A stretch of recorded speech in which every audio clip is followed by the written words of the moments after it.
O sexo, uma atividade que faz parte da natureza. É erotismo, prazer, amor, desejo. Uma prática cheia de tabus e da qual ninguém escapa.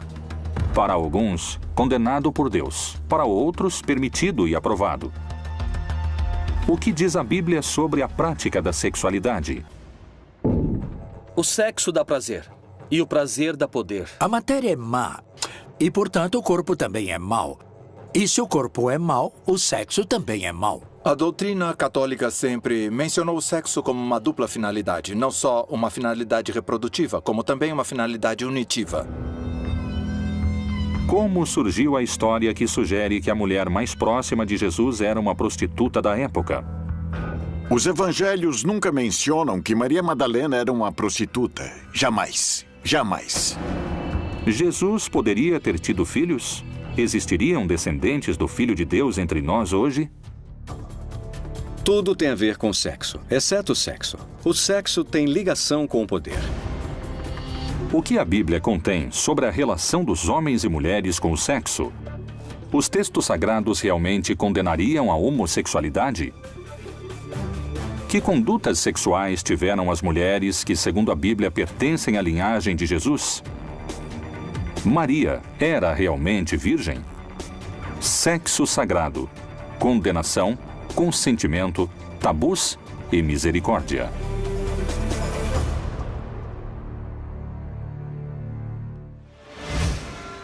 Os evangelhos relatam a vida de Jesus. Os apóstolos são fundamentais nessa parte da história. Todavia, uma mulher ocupa um papel de importância singular na vida de Cristo: Maria Madalena. Que mistério há por trás da relação entre ela e Jesus? Foi uma fiel discípula? Ou, como alguns especialistas sustentam, sua amante?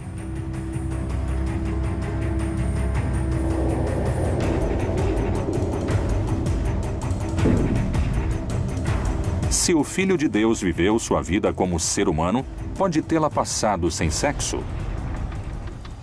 Podemos entender que Jesus era a favor de uma sexualidade plena, livre e baseada no grande mandamento de Jesus, que era o amor. A fase da adolescência normalmente envolve um grande despertar de sentimentos sexuais.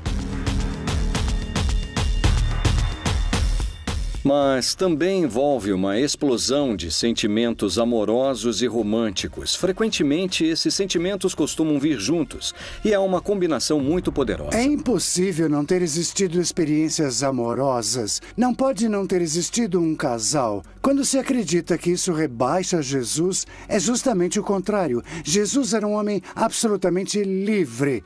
Livre. O Novo Testamento não descreve a vida de Jesus entre a puberdade e os 30 anos. Que mistério ocultam esses anos perdidos? No filme A Última Tentação de Cristo, Maria Madalena é uma amiga de infância de Jesus. E o filme dá a entender que os dois haviam prometido se amar, Jesus e Maria Madalena. Quando Jesus foi chamado por Deus para uma missão especial, então ele tem que abandonar essa ideia de viver com Maria Madalena e depois Maria Madalena queixou-se a ele. É possível, eram aldeias muito pequenas e muito próximas. Maria Madalena foi excluída dos textos bíblicos. Ela teve um papel importantíssimo dentro de toda a comunidade que esteve com Jesus. Ela é quem está com Jesus na ressurreição, está presente. E isso indica uma relação muito forte entre os dois. Entre as discípulas de Jesus que aparecem no Novo Testamento, um lugar especial ocupa Maria de Magdala. Certamente o momento mais importante está no Evangelho de João, no final, porque Maria está presente na ressurreição. Nesse sentido, Maria ocupa um lugar muito especial porque havia sido libertada de demônios, havia sido perdoada por Jesus. Ela era uma discípula especial. Madalena poderia ser a mulher que mais amou o Salvador, segundo os evangelhos apócrifos, ou a mulher beijada por Jesus no Evangelho de Felipe? O Evangelho de Felipe tem textos muito polêmicos para o cristianismo de hoje, porque diz textualmente: que a companheira do mestre se chamava Miriam e nasceu em Magdala, ou seja, Maria a Madalena. Que mistério guardam esses evangelhos que ficaram ocultos durante 18 séculos? Ele a amava mais que a todos os discípulos e costumava beijá-la frequentemente em seus... O texto diz que era companheira de Jesus e que Jesus costumava beijá-la em seus e ficou cortado. E por isso não sabemos o que seria esses seus que ele beijava. E os apóstolos se ofendiam por isso. E diz o texto que Pedro perguntou a Jesus: "E por que não nos beija assim?" Então Jesus respondeu: "É porque eu a amo."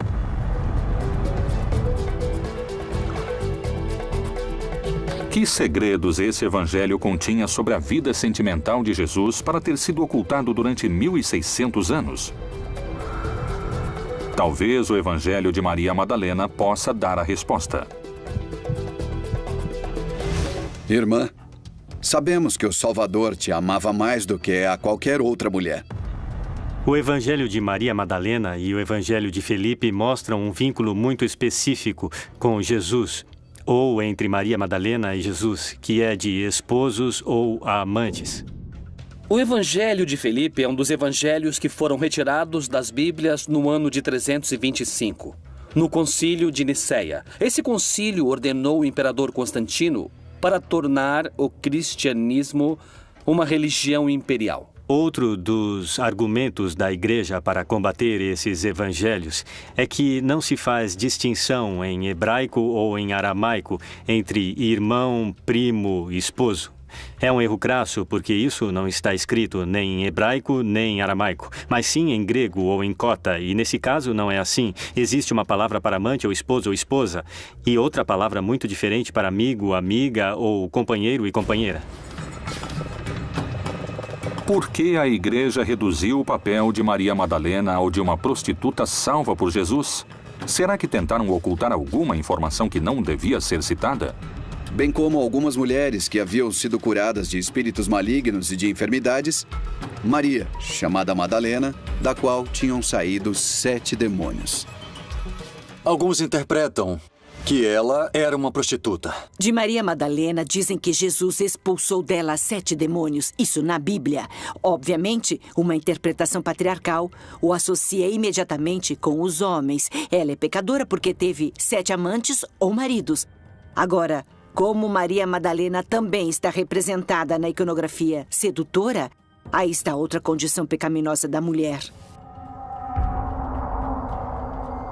Se houve uma relação física e carnal entre Jesus e Maria Madalena, eu creio que não alteraria em nada o que está na Bíblia. O propósito da Bíblia é realçar a fé de Maria e o olhar e a atitude de compaixão de Jesus para com o ser humano.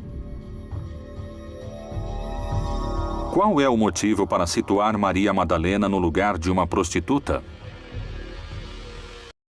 Na verdade, foi um modo de rebaixar o perfil de Maria Madalena.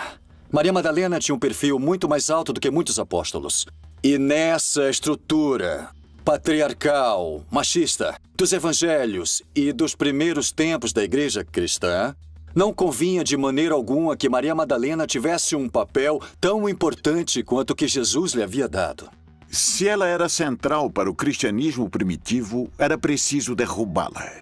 E num mundo de homens, a prostituição, da qual os homens desfrutam, a derruba transformando uma mulher em prostituta.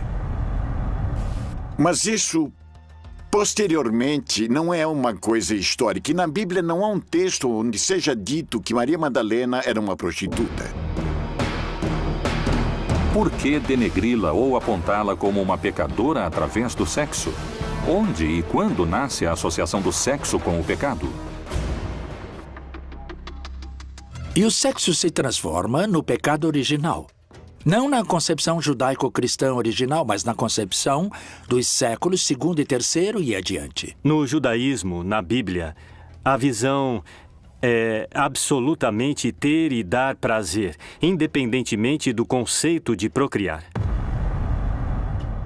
São Tertuliano.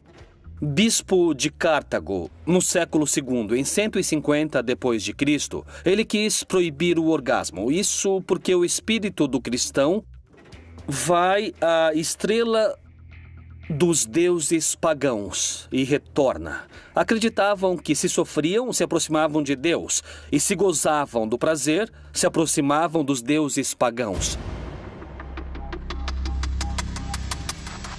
O sexo se tornou sinônimo do pecado original. Desde então se exaltou a castidade, o celibato, a virgindade.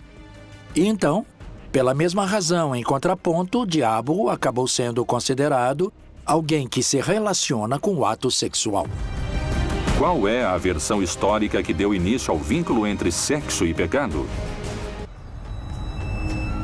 Santo Agostinho foi padre e doutor da Igreja Católica no século IV. Ele teve muita influência sobre o conceito de sexo como parte do que a Igreja o concebe hoje. Agostinho de Hipona tinha muitos problemas com sua sexualidade e com seu corpo. Então ele nos passou uma visão muito negativa do corpo e da sexualidade. Nesse aspecto, o prazer sexual é algo que vem do mal. Então, boa parte de sua doutrina influenciou o cristianismo posterior. Muito do que falamos sobre a sexualidade não vem de Jesus. Ele não tinha conflito com seu corpo, era judeu. O sexo, como se diz, e como sustenta a Igreja Católica, foi feito para procriar e não para o prazer. No judaísmo, na Bíblia, nós temos o contrário, que Deus nos convida e nos pede que desfrutemos plenamente de tudo, de todos os prazeres do mundo. E o sexo não é exceção, mas sim o contrário. O pecado, o sexo, a relação entre Maria Madalena e Jesus continua sendo motivo de debate. Segundo alguns pesquisadores, o papel dela como apóstola foi silenciado através do conceito de sexo como pecado. Inclusive, alguns vão mais além e falam de sua vida sexual ativa com Jesus. Essa relação poderia ter gerado uma descendência do Messias? Será que existem descendentes do Filho de Deus entre nós?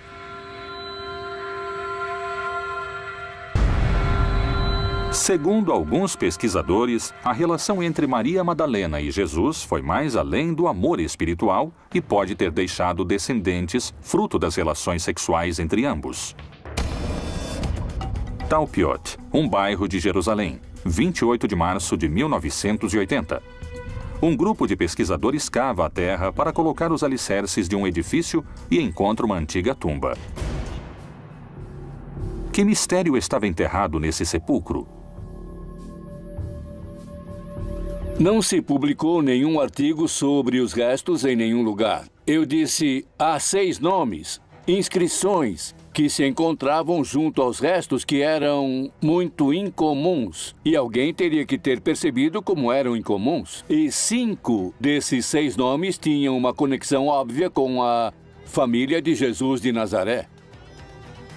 Miriam, Maria, Yeshua, Ben-Sho Yosef, não Ben-Sho Ruben ou Ben-Sho Moisés, mas Ben-Sho Yosef.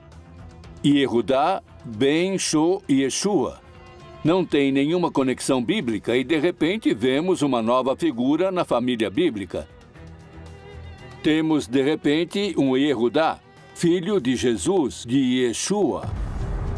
Os diretores do laboratório de Lakehead, em Ontário, Canadá, fizeram uma análise do DNA dos restos encontrados e determinaram que os tecidos das ossadas de Jesuá, Mariamene e Mara não estavam relacionados. Não eram irmãos, nem mãe e filho, ou pai e filha. Um ponto que esqueci de mencionar é que 10 ossadas foram descobertas na tumba de Talpiot, mas somente 9 se encontram hoje, no Museu Rockefeller. Uma ossada, a 10ª ossada, desapareceu em condições muito misteriosas. A descoberta da suposta tumba de Jesus suscitou a hipótese da existência de Judá, filho do Messias, com Maria Madalena.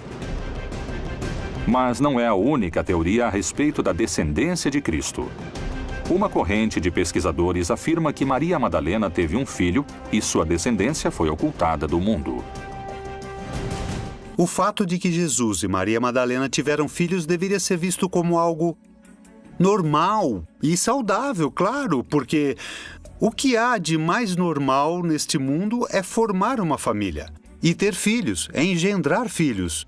O Santo Graal é a taça em que Jesus converte ou dá seu sangue para os apóstolos beberem. Mas, na verdade, o que Jesus deixa para a comunidade é sua descendência com Maria Madalena. E então o Santo Graal é, na realidade, a matriz. Jesus teve uma vida normal. Eu quero dizer, ele também se casou e teve filhos.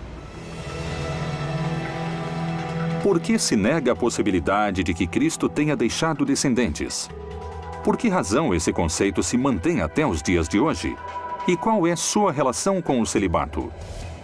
O celibato é muito importante, tanto por nos esforçarmos para nos parecermos com Jesus, quanto por ter a disponibilidade para poder servir a Deus. É a oferenda da própria vida. Não há um vínculo teológico imediato entre o ministério sacerdotal e o celibato. É uma discípula assumida pela Igreja Latina. O conceito de que a religião é vista como uma inimiga da sexualidade baseia-se na ideia de que a sexualidade é sempre boa.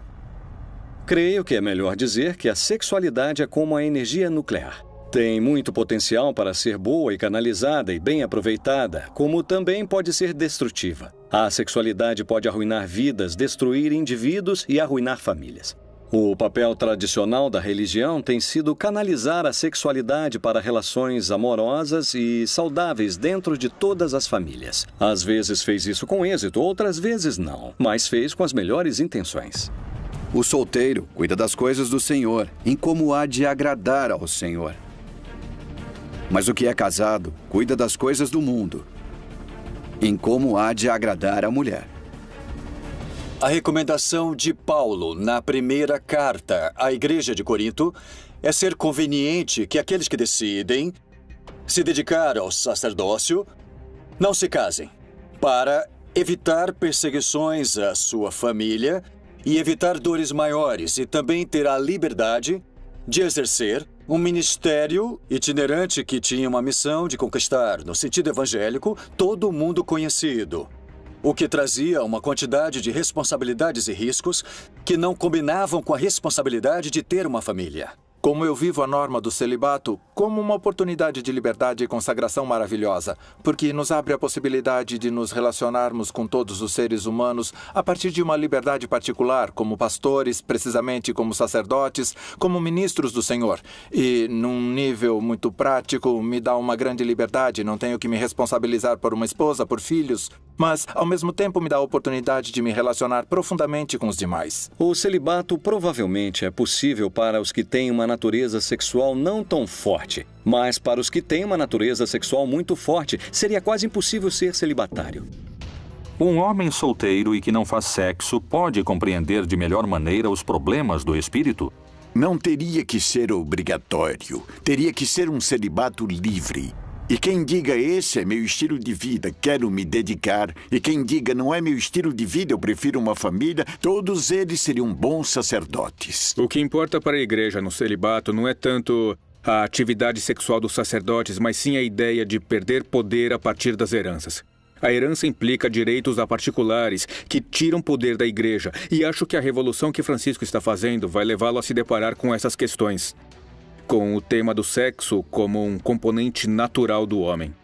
E Francisco está atento a isso, e creio que ele vai ter que abordar o tema do celibato, que é algo que não aparece na Bíblia, por mais que se procure.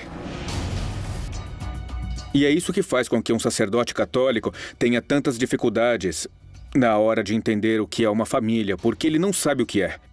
Então, é muito curioso que as pessoas que mais aconselham sobre a família, o aborto, a natalidade, etc., sejam pessoas proibidas de ter uma família. A ideia de um Jesus celibatário não calou o enigma que ainda persiste em sua relação com Maria Madalena. A relação entre Jesus e Maria Madalena depois da ressurreição de Jesus é matéria da imaginação. É possível que tenham tido uma relação, que tenham continuado uma relação de amizade e de amor, por que não? Mas se não entendemos a ressurreição assim como é o meu caso e como alguns textos do Novo Testamento não a entender, então é inútil falar da relação sexual, física ou genital entre Maria Madalena e Jesus. Esse vínculo continuará fazendo parte dos mistérios dos textos sagrados, assim como os frutos dessa relação. A Bíblia apresenta outras mulheres importantes para Jesus, em cujas vidas o sexo teve um papel preponderante. Na ascendência de Jesus, existem algumas mulheres, por exemplo, Tamar, que precisou se passar por prostituta, Raabe, que era uma prostituta, Ruth, que era uma não-judia da cidade de Moabe, inimiga dos judeus, Betsabá, que foi acusada de adultério, e a própria Maria, uma jovem que as pessoas não acreditavam que havia sido engravidada pelo Espírito Santo. E esses são os tipos de mulheres mencionadas na genealogia de Jesus Cristo. E você pode pensar, que tipo de família tem esse homem? Que tipo de antecedentes familiares? Estrangeiras, prostitutas? Qual relato bíblico vincula Tamar com a prostituição? Tamar era casada com uma pessoa que morreu. E quando essa pessoa morreu, seu irmão, Onã, e outros não quiseram se casar com ela, como era uma tradição, segundo a qual, se havia um irmão solteiro, devia se casar com a viúva para preservar o nome da família e a continuidade. E Tamar então teve uma ideia para poder recuperar seu lugar como mulher na tribo, na casa de Judá, que foi se disfarçar de prostituta. E então seduzir Judá, sem que ele percebesse que estava se deitando com uma mulher que tecnicamente era sua nora, ainda que não estivesse casada com nenhum dos seus filhos, mas que fora casada com 2 e deveria estar casada com o 3º. Finalmente, ela o seduziu. Tiveram relações sexuais e, no momento de pagá-la, ele não tinha dinheiro consigo. Aí ela pegou e disse, tudo bem, deixe comigo alguns objetos, deixe eles como garantia, e me mande o dinheiro em algum momento. Então ele pegou e deixou sua vara, seu cinto e seu anel de chancela, que eram objetos que indicavam que pertenciam a uma determinada pessoa. É como hoje em dia deixar um documento, por exemplo, o passaporte. Tamar engravidou e ele quis castigá-la, mas ela lhe mostrou os objetos que pertenciam a ele. E ele reconheceu que agiu muito mal, porque a deixou abandonada e não lhe deu atenção. Tamar foi considerada listada no Evangelho de Mateus como uma das ascendentes de Jesus, o Messias. As mulheres dessa linhagem foram protagonistas de algumas histórias de sexo hoje vistas como tabus? Jesus poderia ter sido concebido em uma relação sexual entre Maria e José? O vínculo entre Jesus e Maria Madalena e a construção de sua imagem como prostituta continuarão sendo motivo de discussão. Mas essa não foi a única mulher que na vida de Jesus teria uma relação direta com o sexo. Tamar não pôde se esquivar do sexo ao longo de sua história. Segundo a genealogia descrita por Mateus em seu evangelho, encontramos 5 mulheres na árvore genealógica do Messias. Em todas elas, o sexo teve uma importância vital. Depois de Tamar, veio Raabe, a chamada meretriz de Jericó. O livro de Josué narra a história da conquista da cidade de Jericó, Yerihô em hebraico.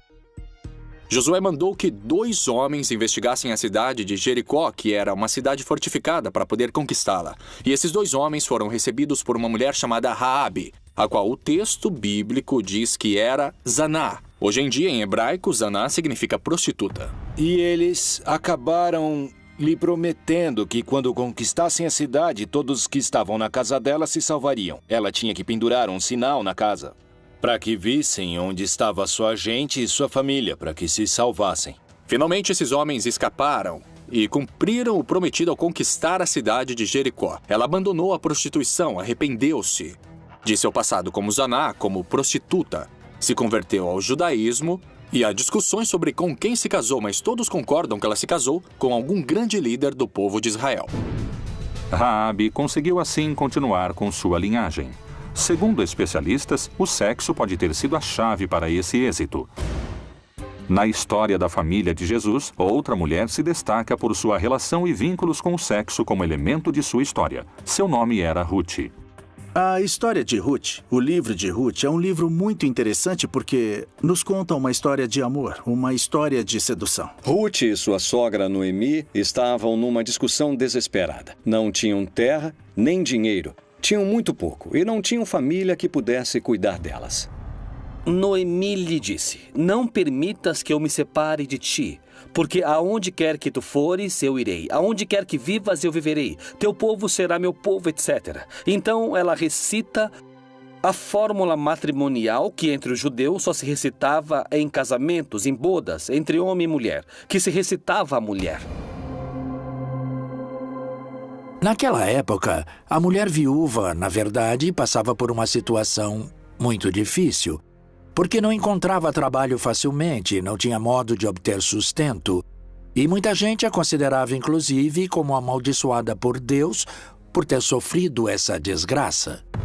Então, foi para a eira e fez conforme a tudo quanto sua sogra lhe havia ordenado. Havendo, pois, Boaz comido e bebido, ficou alegre e foi deitar-se perto do monte de grãos. Então veio ela, de mansinho, e lhe descobriu os pés e se deitou.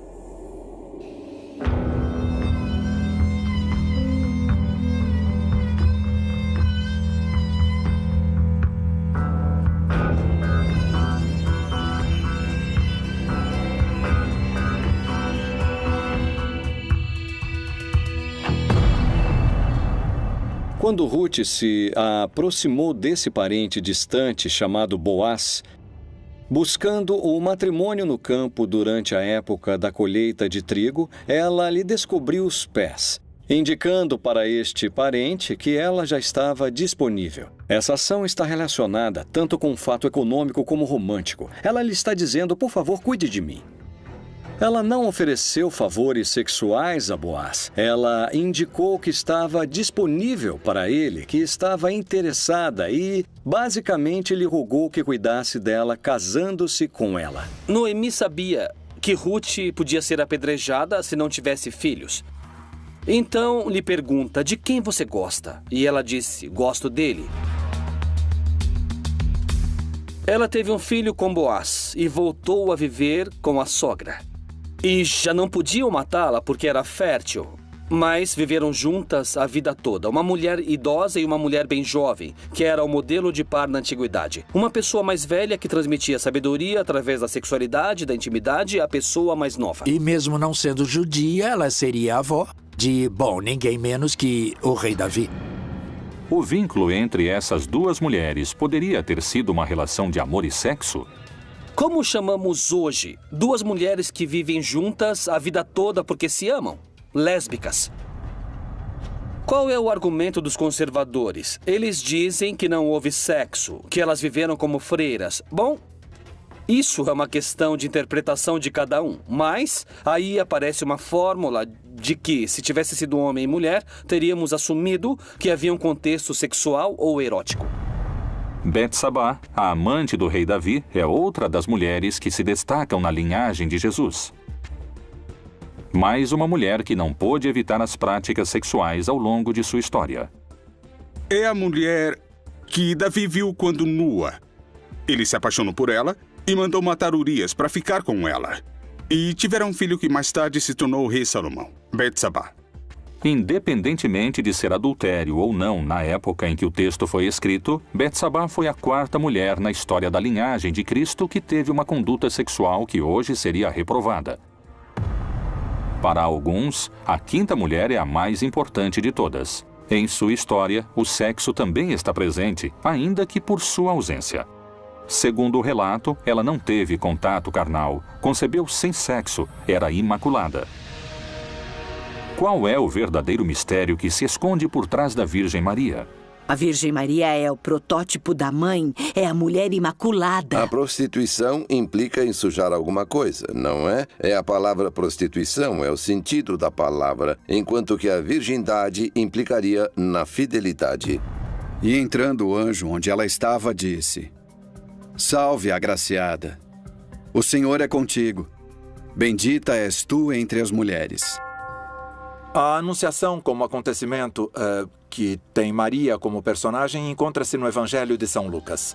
O texto narra que Maria estava em um lugar que se encontrava normalmente em Nazaré. E então se fez presente o arcanjo Gabriel, que começa um diálogo com Maria. Ele a chama, diz que é bem-aventurada e que ela foi eleita para ser a mãe de Deus. O anjo espera uma resposta. Ela, surpresa, pergunta como poderia ser isso. E, quando entende de alguma maneira o mistério que está por acontecer, ela diz: de acordo, que se faça o que me disseste. E o anjo se retira da sua presença e Maria estava grávida. Maria foi realmente uma mulher virgem? Ou existem teorias que contradizem essa crença? Alguns pesquisadores explicam que o primeiro problema reside na tradução dos fatos realizada por Mateus. Em grego, o evangelho nunca diz que ela era virgem. Dizem kore, que significa que menstruou pela primeira vez. Menstruada, o que se traduzia no espanhol antigo como donzela. A donzela era uma púbere, não necessariamente virgem, muito menos nessa época, em que aos 12, 13, 14 anos já estavam vivendo a metade de suas vidas. Então, numa região desértica, a fertilidade é um valor primordial na religião. Que todo sêmen seja fértil, disse Isaías.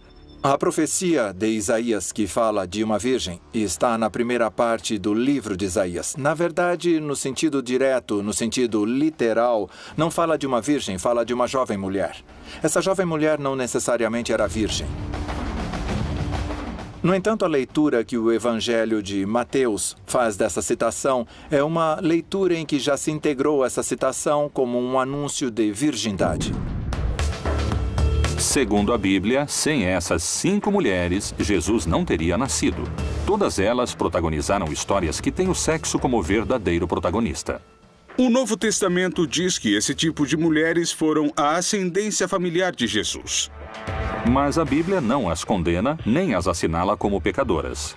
Porque parece que em outras passagens ela o faz com as prostitutas, as adúlteras ou inclusive com a homossexualidade. O que diz a Bíblia sobre esses temas de enorme controvérsia ao redor do mundo? A história das mulheres da linhagem de Jesus está intimamente ligada ao sexo. O sexo, um mistério difícil de desvendar. Um enigma tão importante que está presente desde o Gênesis. No capítulo 2, Deus fala com Adão, o primeiro homem, e lhe dá uma mensagem que gerou uma infinidade de interpretações e de debates. Não tendes lido que aquele que os fez no princípio, macho e fêmea, os fez e disse: portanto, deixará o homem pai e mãe, e se unirá à sua mulher, e serão 2 numa só carne? Que se unam e formem uma só carne. Quer dizer, o sexo é uma força grandiosa e muito poderosa que simboliza a união entre os crentes e Deus. O que a igreja propõe e ensina sobre o sexo fora do casamento realmente não é nada novo. É o que foi ensinado desde o princípio em todas as sociedades tradicionais. Que o sexo é algo que se pratica entre um homem e uma mulher para a procriação dentro do casamento, para criar os filhos e para construir uma família. Mas a igreja leva isso um pouco mais além. Nosso Senhor Jesus Cristo repete os ensinamentos que encontramos no livro de Gênesis, que o casal forme uma só carne. E cada pessoa faz uma interpretação do texto bíblico quando vai dar uma mensagem. O problema é a interpretação que damos. Há cerca de 2000 anos, os apóstolos escreveram sobre sexo na Bíblia. Mas existem em seus textos menções de práticas sexuais entre pessoas do mesmo sexo? Homens com homens, cometendo torpeza e recebendo em si mesmos a recompensa que convinha ao seu erro. Aparecem uma série de proibições que estão ligadas com, digamos, o que seriam as estruturas familiares, como chamam os antropólogos. Quais são os tabus que constituem a família e qual a relação é permitida e qual a relação não é permitida. É expressamente proibido o coito entre 2 homens. Fica claro que daqui saiu muito da cultura ocidental uma crítica à homossexualidade, principalmente a masculina. Alguns dizem que Jesus teve 2 apóstolos gays, São Felipe e São Bartolomeu, e que havia rituais católicos para casar gays e lésbicas, ainda vigentes no século IX e no século X, que hoje estão escondidos no mosteiro beneditino em Grottaferrata, no sul de Roma, na Itália. Os homens que iam para a guerra passavam longas temporadas fora de casa e não podiam estar com uma mulher, então levavam um adolescente para terem relações com eles. Não eram seus namorados, não eram seus amantes, simplesmente eram seus escravos sexuais. E Paulo reagiu diante dessa situação. Porque em grego é o que podemos ver. Ele pede que não tornemos essa conduta algo tão normal. A religião é amor. A ética nos pede para respeitar os diferentes. A ética não nos pede só respeito, mas amor. O mínimo que se chama respeito numa sociedade ética, numa sociedade religiosa, é amor. E não estamos sendo amorosos com as pessoas que têm uma visão diferente da nossa. É a isso que nos convoca o Papa Francisco, a que sejamos amorosos e a não levantar tantas barreiras. Outra discussão sobre a homossexualidade na Bíblia teve origem no parlamento israelense em 1993, em pleno debate sobre a incorporação dos gays ao exército. A deputada trabalhista Yael Dayan afirmou que o bíblico rei Davi era homossexual, baseando-se na elegia à morte de Jonatas. Angustiado estou por ti, meu irmão Jonatas. Quão amabilíssimo me eras. Mais maravilhoso me era teu amor do que o amor das mulheres. No primeiro livro de Samuel, no capítulo 18, ele utiliza uma expressão que em hebraico se usa para dizer que alguém se apaixonou por alguém. A alma de Jonatas se ligou à alma de Davi e o amou como a si mesmo. Jonatas entregou todas as suas vestes a Davi. O que significa isso? Revelou sua nudez. Se fossem homem e mulher, os teólogos diriam que o contexto é erótico e, portanto, se pode traduzir: tiveram relações sexuais. Como são homem e homem, dizem que não há contexto erótico. Então apenas se desnudaram e se olharam frente a frente, né? O Papa Francisco se referiu à comunidade homossexual e disse: se uma pessoa é homossexual e tiver boa vontade e procurar Deus, não sou eu que vou julgá-la. Os homossexuais, as lésbicas, são tão filhos e filhas de Deus como os heterossexuais e os bissexuais. Minha qualidade moral não reside no exercício da minha orientação sexual. A ideia do casamento entre pessoas do mesmo sexo gera controvérsias no meio religioso. As águas do cristianismo se agitam quando se toca nesse e em outros temas relacionados com as práticas sexuais, como o adultério. O que o livro sagrado diz a esse respeito?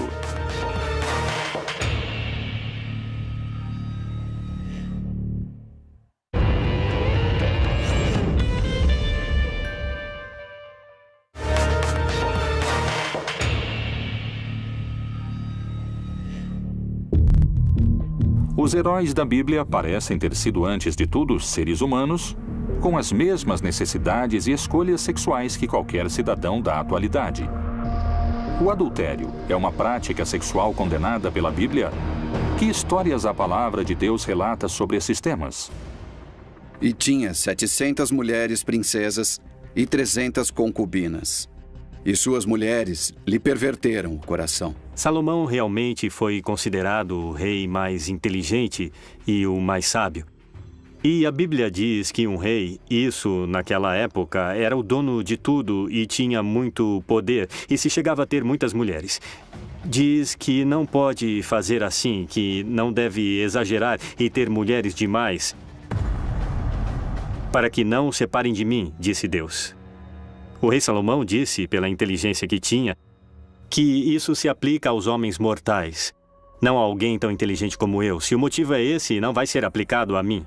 Eu sou muito inteligente, não terei a mesma fraqueza, eu vou me manter firme em minhas convicções. E então, ele transgrediu essa limitação. Histórias de poligamia e adultério percorrem os textos sagrados. Alguns desses relatos comprometem a linhagem de várias culturas. A Bíblia relata que o patriarca Abraão se casou com Sara, que a amava muito, e que se passaram muitos anos, e ela não podia ter filhos. Ele tinha uma criada que se chamava Agar.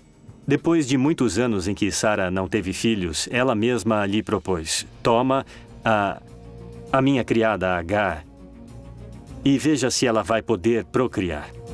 Ora, Sara, mulher de Abraão, não lhe dava filhos. E disse a Abraão: toma, pois, a minha serva. Porventura, terei filhos através dela. Abraão se casou com Agar e teve um filho que chamou de Ismael. E daí saiu a descendência do povo árabe. Mas como Jesus agiu diante de casos de adultério segundo os evangelhos? Aquele que dentre vós está sem pecado, seja o primeiro que atire pedra contra ela. Chegou um grupo de homens irritados que apresentou a ele uma mulher que, segundo disseram, havia sido encontrada em flagrante adultério. E foi uma armadilha para Jesus porque lhe disseram: a lei exige que essas mulheres sejam apedrejadas. E a saída de Jesus foi maravilhosa, porque Jesus reconheceu, sim, a desobediência no ato da mulher, mas lhes deu uma resposta diferente. Bom, quem está livre de pecado, que atire a primeira pedra. Então reconheceu a desobediência, mas ao mesmo tempo abriu espaço para uma conversão e uma transformação. Por isso, no final, se aproximou e disse: ninguém te condena, tampouco eu, então vá e não peques mais. Se as atividades sexuais fora do casamento são pecado, por que em algumas passagens da Bíblia foram permitidas ou perdoadas? Que mistério oculta a condenação ao pecado sexual? O sexo é algo muito importante para as pessoas. Não sabemos exatamente o porquê, mas as instituições, as culturas, as famílias e as religiões sempre têm muito a dizer a respeito. O sexo dá prazer e o prazer dá poder. A pessoa que manda em seu próprio corpo, ou seja, tem poder sobre sua sexualidade, sobre sua reprodução, logo quer mandar em sua casa, logo quer mandar na sua rua, logo quer mandar no bairro. Então as pessoas que exercem seus direitos sexuais e reprodutivos se tornam politicamente perigosas, ameaçadoras. De fato, herege. Em grego, aristai, quer dizer escolha pessoal.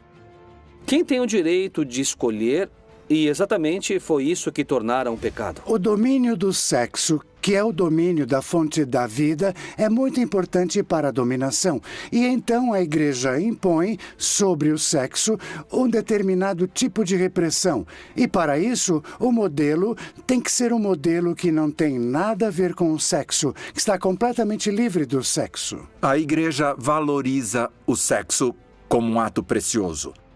Um ato que envolve as pessoas de tal maneira que, ao exercê-lo, demanda uma consagração de um ao outro. De fato, é uma aspiração ao amor que marca profundamente a natureza humana. Então, é justo por essa razão que se condena também quando há desordens em seu exercício. E é essa desordem que às vezes chamam de condenação. A Bíblia, a palavra de Deus.